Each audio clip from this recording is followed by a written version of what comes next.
Para esse tipo de situação, não é uma coisa improvisada na hora, e por isso que aumenta a chance de dar certo.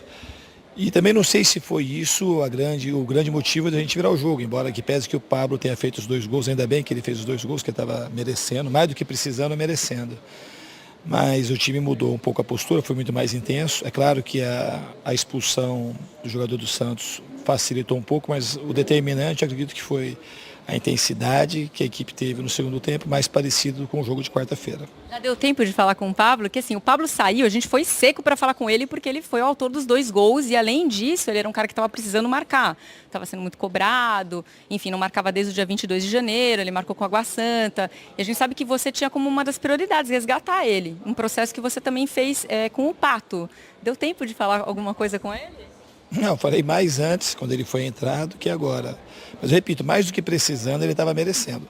O Pablo está fazendo uma boa temporada. Ele deve ser o líder, ou se não, um dos líderes de assistência do time. Acho que já fez 3 gols. E tem jogado constantemente bem a maioria dos jogos. É que em determinados jogos, como aquele lá da altitude, que ele perdeu 1 ou 2 gols, aí ficou muito marcado por aquilo. Mas o Pablo está fazendo uma boa temporada.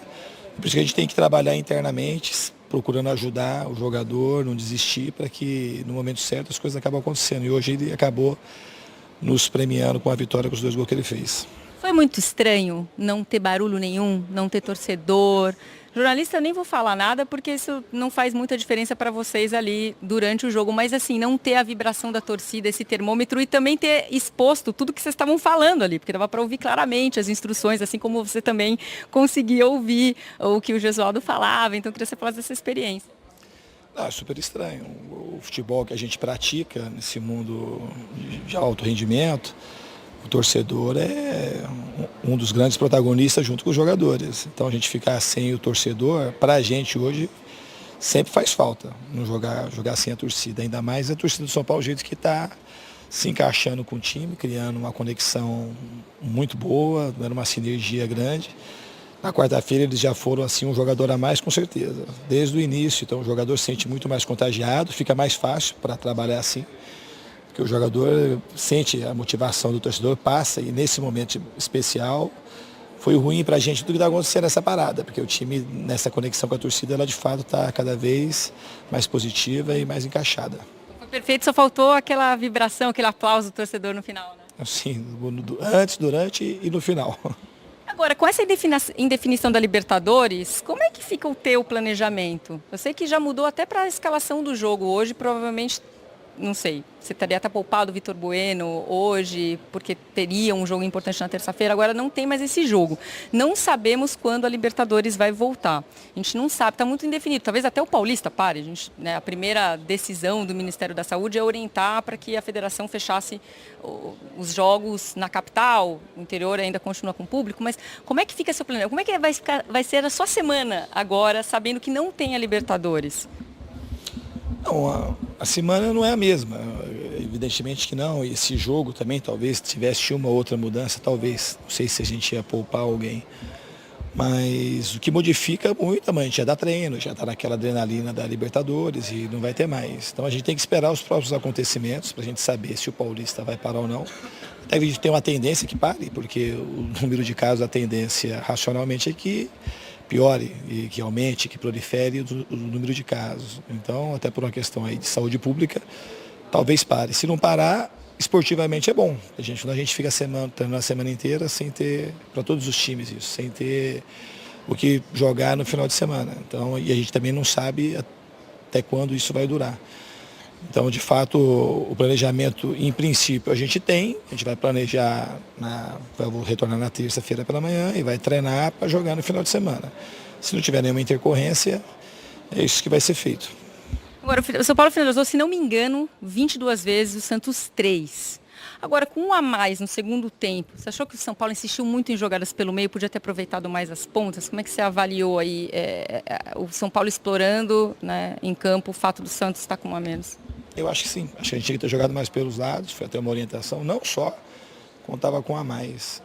O jogo por dentro é um jogo que a gente sabe fazer bem, é uma das características do nosso time, mas tem que fazer de uma maneira pontual. Geralmente a gente tem que jogar pelos lados, porque todo mundo protege o centro da área, então a gente insistiu E além de a gente não ter muito sucesso em furar, em algumas situações até geramos alguns contra-ataques, que era a chance que o Santos tinha de sair de trás e levar algum perigo para a gente. Uma curiosidade, só para terminar bem humorada, a gente sabe dessa preocupação com o coronavírus, a gente viu um jogo aqui sem público e tal. Agora a questão da água na beiranda do gramado, o jogador pega a mesma água e todo mundo vê, não tem como controlar isso aí, né, Diniz? Não tem como controlar e também na hora do impulso, é claro que é uma coisa que ainda está alarmando, as pessoas não sabem qual que é o tamanho a gravidade desse vírus, mas assim, se a gente fosse uma coisa que tivesse fatos mais importantes, com mortes, talvez a gente tomaria mais cuidado, mas por enquanto está tudo misturado.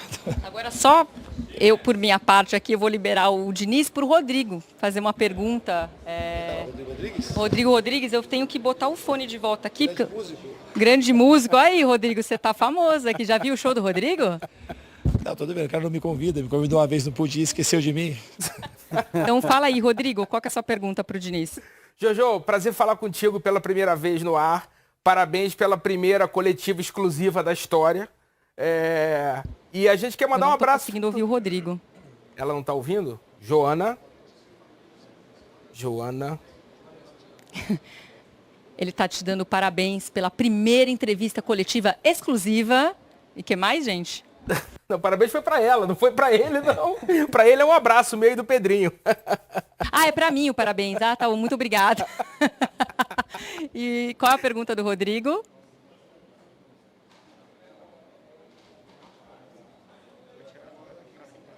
Jojo tá me ouvindo agora?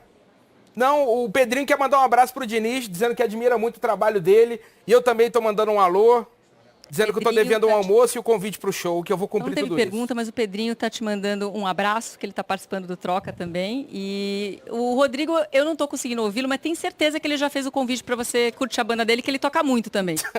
Para mim é um privilégio saber que o Pedrinho tá aí. Já tenho falado isso constantemente pelo momento que o Pedrinho tá vivendo. Está sendo uma grande novidade no futebol brasileiro como comentarista, com clareza, com bom senso, sem expor ninguém, jogador e comissões técnicas à toa. Então o Pedrinho foi um grande jogador, é um grande caráter e está mandando super bem. Meus parabéns de verdade. E o Rodrigo também, que esse sucesso todo que ele está fazendo na nova casa, a gente praticamente não se falou depois que ele foi para o Sport TV. É outro grande talento que a gente tem e eu fico muito feliz aí pelos dois, pelo sucesso que vocês estão tendo. De fato, parabéns aos dois. Obrigada ao Diniz que veio aqui conversar com a gente com exclusividade. Pode ir, tá liberado. E o São Paulo classificado já para as quartas de final. Rodrigo. Obrigado, Jojo. Uma pena que a gente não estava se ouvindo. O Diniz, um gentleman. E o sucesso do Pedrinho, né, Lino? A gente está vendo de perto aqui já faz uns meses. A gente já via no campo. Já via no campo, né? Ninguém joga sozinho, amigo. Ó, tabelinha, tum. Tá voando, Dom Pedro. Nada. Vamos colocar a classificação do Campeonato Paulista para atualizar antes de chamar o intervalo primeiro do Troca. E na volta a gente fala da virada também do Flamengo hoje, em cima da Lusa Carioca. Olha lá. Grupo A, o Santos com 15 pontos na liderança. Aí vem Oeste e Água Santa com 10. Ponte Preta com 7 pontos. Vai trocar agora. Só Ponte que ainda joga nesse grupo, né? Ó, São Paulo com a vitória liderando o grupo C, seguido por Mirassol, Inter de Limeira e Ituano com 9 pontos. Vai atualizar mais? Muito bem. Então é o seguinte, os grupos do Clássico que a gente mostrou, os grupos do Sansão. O Troca faz a primeira parada. Na volta a gente fala da virada do Flamengo para cima da Portuguesa também, com estádio vazio, com Alagoas. Teve susto. E não foi o primeiro susto não, cara. A Portuguesa já tinha chutado ao gol 1 ou 2 vezes, com mais perigo que o Flamengo até, eu acho, antes de sair esse gol. E aí, no fim das contas, o Jesus chamou a cavalaria. Aí entrou todo mundo. Rolou aquele arrastão no final. E foi isso. Até já.